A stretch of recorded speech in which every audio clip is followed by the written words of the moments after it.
Pouch মাজা আমি কেন গ্লাসে ঢেলে খাই তোমরা পুরো ভিডিওটা দেখলেই জানতে পারবে। আই থিঙ্ক তোমরাও আমার মতন খাওয়া শুরু করবে। এখন তো মানুষকেও বিশ্বাস করা যায় না।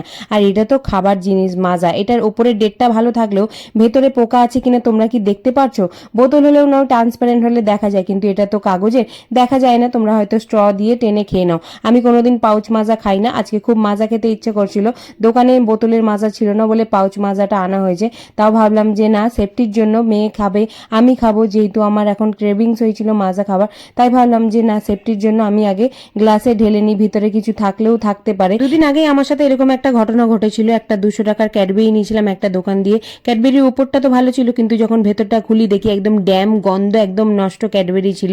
তো যাই হোক, তোমরা ওপর দিয়ে বিচার করবে না, ভেতরে জিনিসটা ভালো আছে কিনা তোমরা দেখে শুনে খাবে।